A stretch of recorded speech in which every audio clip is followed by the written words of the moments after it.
Annyeonghaseyo, this is Teacher Jen and Teacher Marlisa of Saakdos. So, self-study students, Kim Yung Sunim give us 500 worth of snacks. So, we will be giving 2 biscuits each and also our juice. So, we provided like this is mga pila na ni ka liters? 6 liters of juice. So that will be for all of the students of Saakdos. Okay, so get 2 please. 2 biscuits each. So this is Dorimil. This is Hyacinth. Ay, sorry. Sinin. This is Agnes. This is Rowena. This is Prince. And this is Jabbies. Okay, so let's stand up. That snack is from Kim Yung Sunim. Kim Yung Sunim, Annyeonghaseyo, Kamsahamnida. Kamsahamnida, okay. Sure, please, Koog, juice.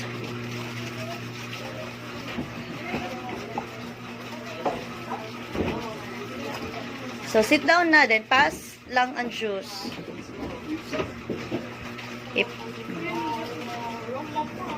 Ipasa lang, ipasa.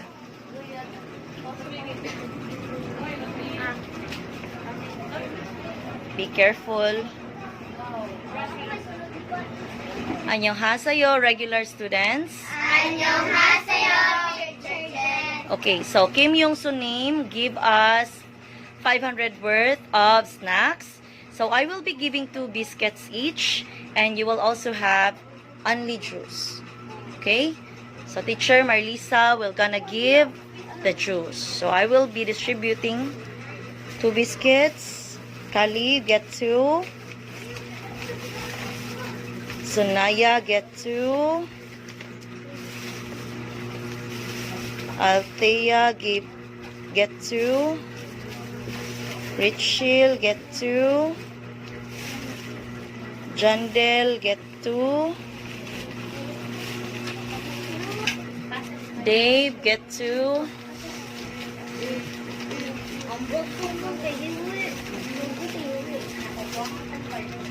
Riza, get 2. Hyacinth, get 2. And Gwendolyn, get 2. Okay, insa sa tan. That is from Kim Yung Sunim. Kim Yung Sunim, Annyeonghaseyo, Kamsahamnida. Kamsahamnida. So, Teacher Marlisa distributed man juice, no? So, if you'd still like to get more juice, so, you can still get, kay that is only juice. Okay, Kamsahamnida. Kamsahamnida. Sige, please be seated. So, kumukuha mong juice, kuha lang mong juice. Napay juice ito. Annyeonghaseyo, special students. Annyeonghaseyo. Okay, so Kim Yung Sunim gives us 500 worth of snacks. So, I will be giving you 2 biscuits each. Okay? So, get 2. Puljaren. Chandria. Alona.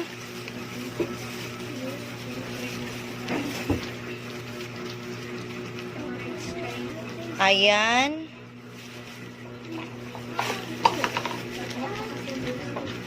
Desiree.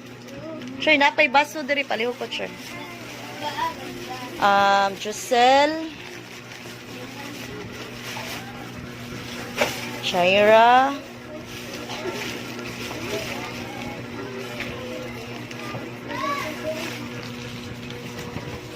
Jack.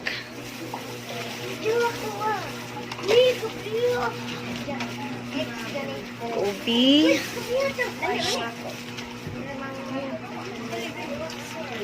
Mary.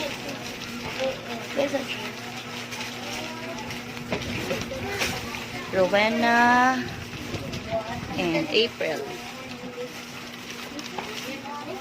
Okay. So, barog sa tainsa sa tabi. And that is from Kim Yung Sunim. 김영선님 안녕하세요. 감사합니다. Kamsamnida. And also please distribute the juice. We also have juice. So if you need more juice, you can get pa ha. Okay.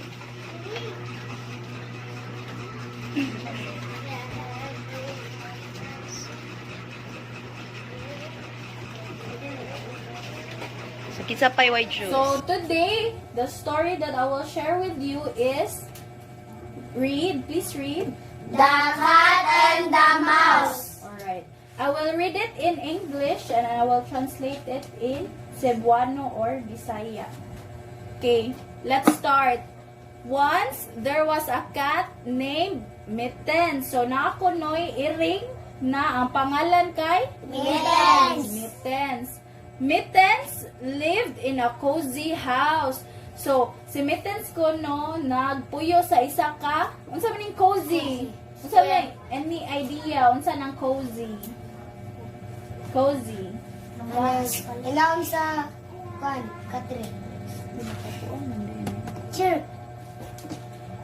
So, unsa man, any idea? Kinsa na idea, unsa nang cozy? Or other terms? Wala? Thinking. Thinking? Sige daw, think. Unsa man? Or any other term sa cozy? Nasa balay na gamay. No. Cozy means, or sa other term is, comfortable na living situation. Or like, kanang nasya'y nindot na balay. Cozy, kanang comfortable, yun na. Then one day, Mittens saw a mouse in the kitchen. So, si Mittens ko no nakakita siya og mouse. What's up ng mouse? Kanang ilaga. Ilaga. Nakakita siya og ilaga sa kusina.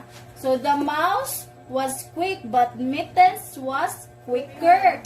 So, paspas kuno ang mouse. Quick means paspas. Pero, si Mittens kay mas paspas. So, ang mouse ko na is paspas, pero mas paspas si Mittens. Alright. Mittens chased the mouse out of the house.